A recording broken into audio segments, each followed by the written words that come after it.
Envoy Marek Dre had studied thousands of worlds, dissected their cultures like a surgeon's scalpel, and in every case, arrogance had proven a reliable tool of domination. The Archean Dominion thrived on precision infiltration, psychological nudges, and centuries-long plans that unraveled civilizations before they even understood they were targets. Protocol Scatterseed was merely the latest iteration of that method, tailored for a species known for self-inflicted chaos and historical bloodlust.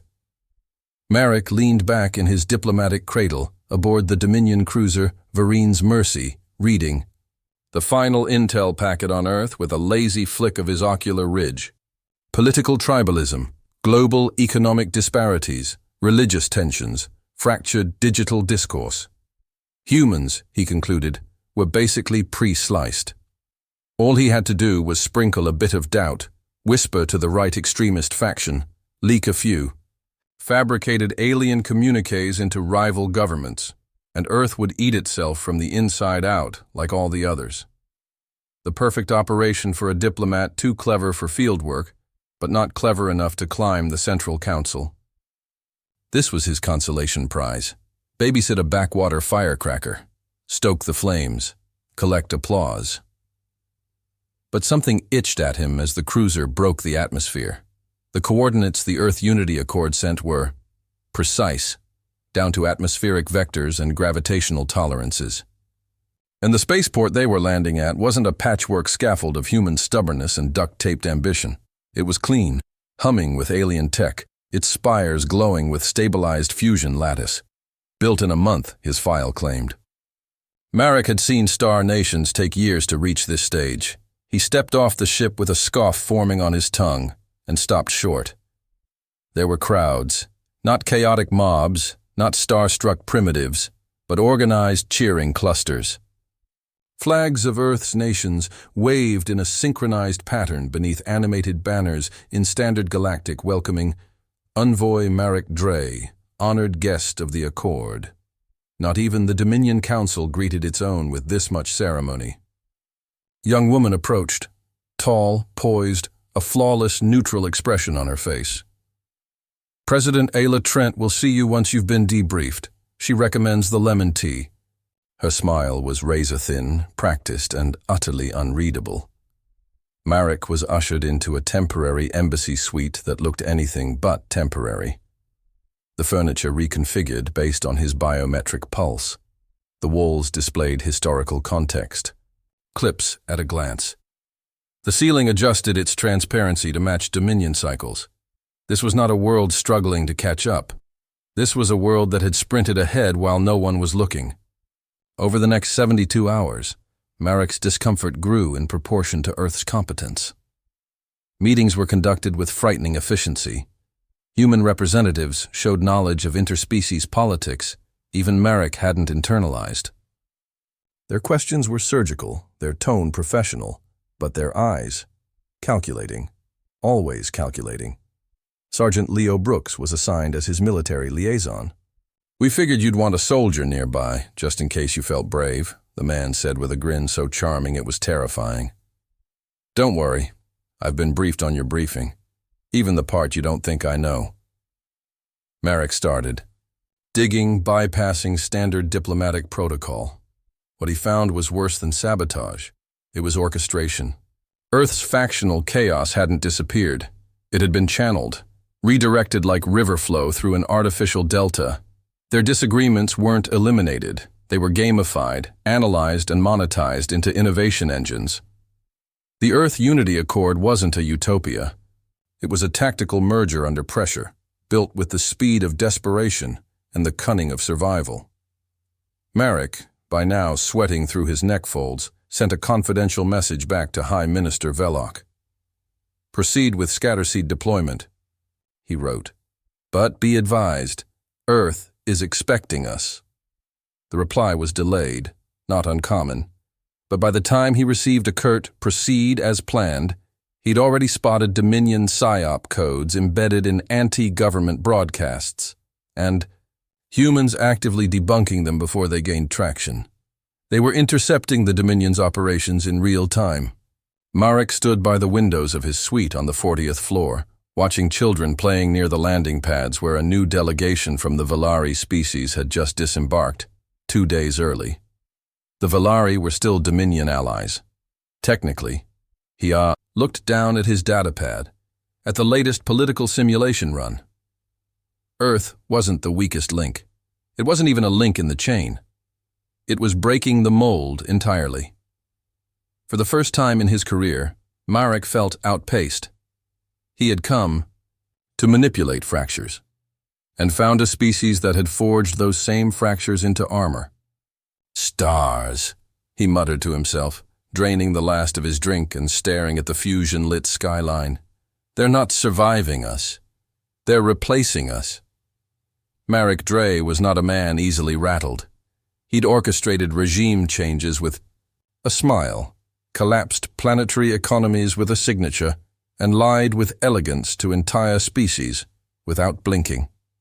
But walking into the council hall of the Earth Unity Accord, with President Ayla Trent's unreadable eyes tracking him the entire way, he realized he was no longer holding the leash. He was the one being walked. The hall was vast, not in the bloated ceremonial fashion of the Dominion chambers, but efficient, hyperfunctional, and disturbingly elegant. Not a square meter wasted. Not a single microphone visible. Everything done through adaptive resonance. Fields. Marek's escort peeled off silently as Ayla motioned for him to sit. Her smile was gentle. Too gentle. "Welcome, Envoy Dre," she said smoothly. "You'll find we've taken great pains to be hospitable. Would you like something familiar?" The table before him shifted, subtly, seamlessly, to form a crystalline goblet filled with moss wine. A drink so obscure it hadn't been served to him since his academy years. He accepted it without comment, his mind racing. That detail wasn't in the brief. That meant Earth had tapped the Dominion's diplomatic profile systems. Classified ones. Ayla sipped from her own glass, water, almost defiantly human, and spoke as if they were exchanging pleasantries instead of veiled threats. "You must think this is all quite the show. A united Earth. One voice, one vision. Strange, isn't it, considering how recently we were trying to delete each other? From existence over emojis and borderlines." Her tone was airy, amused. Marek cleared his throat. "I was briefed on your recent coalition. Consolidation under threat is a predictable pattern in underdeveloped civilizations." "You think we're underdeveloped?" she asked, arching a brow, her voice still smooth but her gaze sharpening. "That's adorable." She stood and paced slowly, her heels echoing like punctuation in the silence. "See, we knew the Arcane Dominion would try something. You always do when someone new enters the playground. Break the toy before it grows teeth." She turned toward him, eyes hard now. "Only this time, we built the toy to bite." Over the following days, Marek's diplomatic itinerary became a minefield of strategic ambiguity. He toured research facilities that had no right existing yet. He met with cultural representatives from nations that were, according to his intel, hostile to each other mere months ago, now finishing each other's sentences. Every question he asked was answered just enough to provoke new ones. The military base at Site 5 was the breaking point. Sergeant Leo Brooks greeted him again with his trademark grin. "Bet you're wondering why you haven't been shot at." "Yet. Don't worry. The simulation starts in 5. He meant it literally. Marek was led to an observation dome overlooking a live fire drill, except the targets weren't generic constructs. They were hyper-realistic replicas of Arcane Dominion recon units, operating on near-perfect simulated terrain. "How?" Marek began, stunned. Leo shrugged. "You thought you were the only ones playing shadow games? We've been watching. You watch us since your first probe hit Mars. Project Lockstep was greenlit a decade ago, right around the time your council voted on Protocol Scatterseed. Thanks for the inspiration, by the way." Marek stared at the troopers below. Their movements unerringly precise, their tactics optimized for interspecies combat. Human soldiers were training to fight Dominion forces before contact had even been formalized. He left the base silent, his mind unraveling. Back in his suite, he replayed every conversation, every moment since he landed. The Valari delegation. Why? Had they arrived early? And why were they holding private sessions with Earth's diplomats? The Tazek embassy, once a staunch Dominion vassal, had suddenly gone dark on Arcane comms and reactivated on EarthNet. Something was breaking. Not in Earth, in the Dominion. Earth hadn't merely anticipated the game. They'd built a better one in secret, behind a veil of self-inflicted dysfunction. That evening, Marek received a secure burst transmission from High Minister Velok. It was blunt and acidic. Accelerate. Deployment. Engage scatter proxies. Earth must be destabilized within the week. No further delays. Marek stared at the message, then slowly deleted it. "You're too late," he whispered. He rose and stepped out onto his balcony, looking up at the stars. Earth's orbital construction ring was faintly visible now, already assembling a joint diplomatic vessel, the Accord venture. And just beyond that shimmered the faint glint of 3 non-Dominion vessels hovering in open treaty formation. They weren't here to monitor Earth. They were aligning with it. Marek finally understood. Earth hadn't just deflected the Dominion's manipulation, they had inverted it.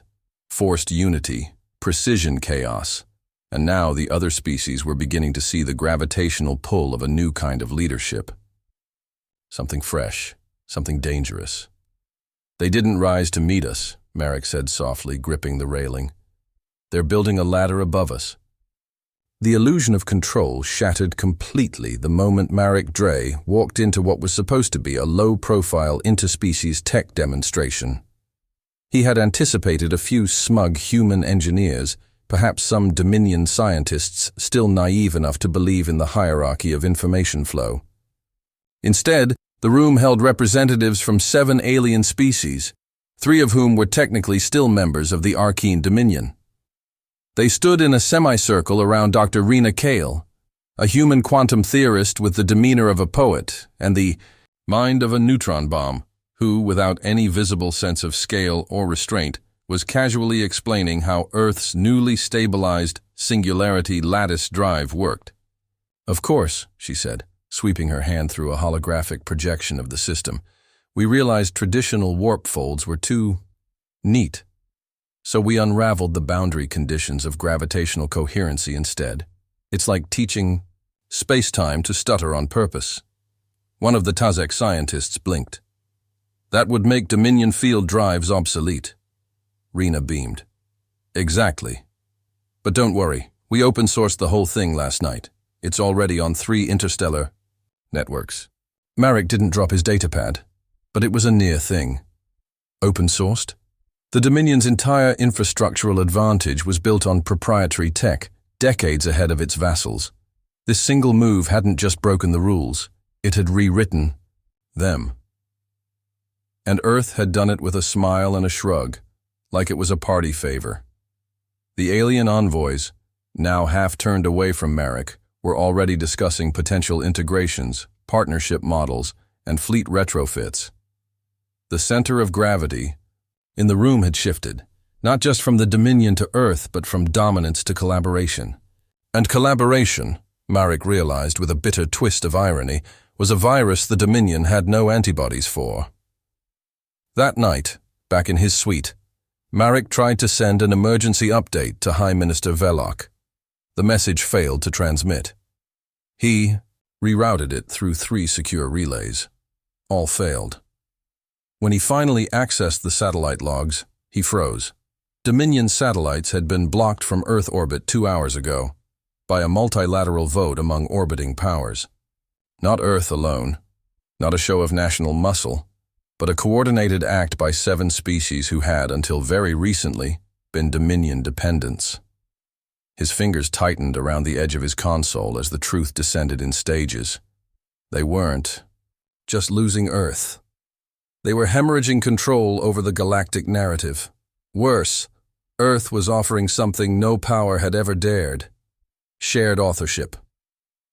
The next morning, Marek was summoned to a closed-session summit at the newly minted Terran Interstellar Assembly Hall, a structure completed in what humans laughingly referred to as aggressive architectural diplomacy. Inside, polished obsidian columns rose into a ceiling of shifting lights that mimicked the cosmos itself. Alien envoys, Velari, Tazek, Mirans, even a few cautious Selquari, gathered under Earth's banner. It wasn't dominion. It wasn't even alliance in the traditional sense. It was something terrifyingly equal.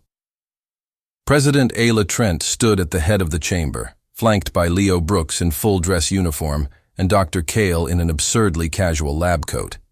Ayla's voice was calm, precise. Let me be clear.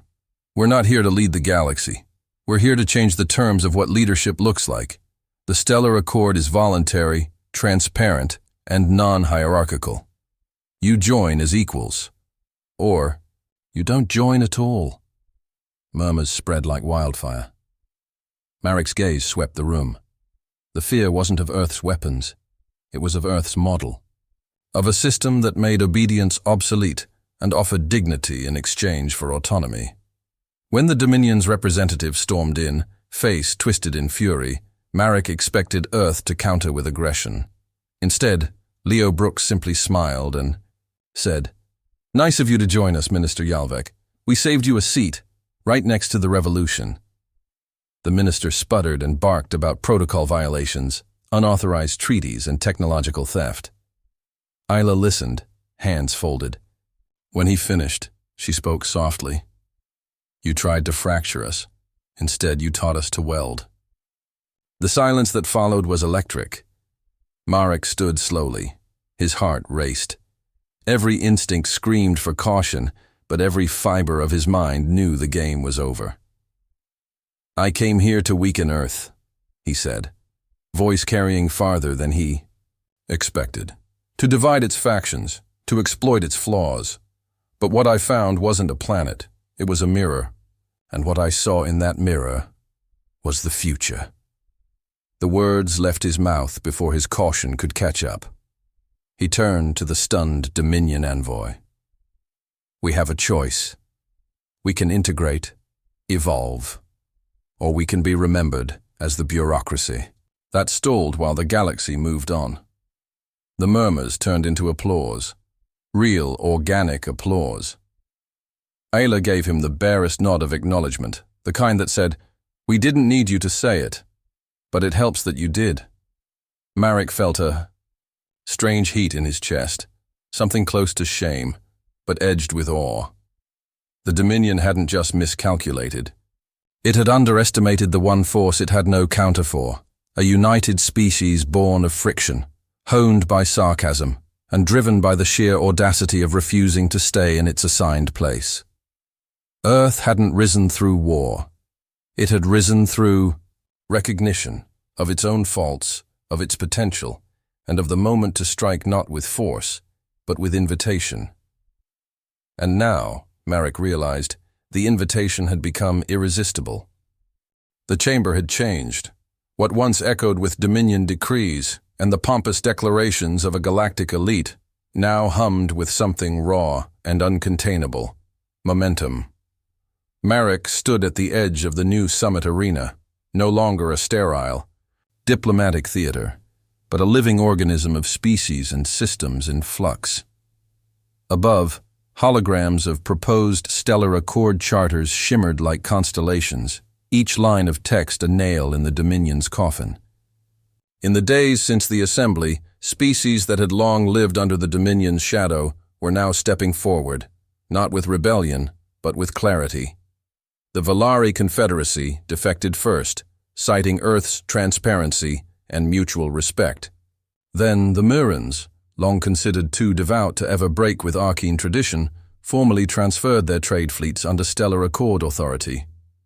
The shockwaves of that alone cracked the Dominion's outer colonies.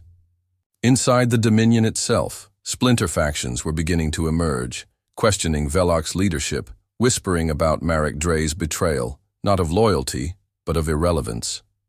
Marek watched the unfolding collapse not as a traitor, but as someone who had finally stopped lying to himself.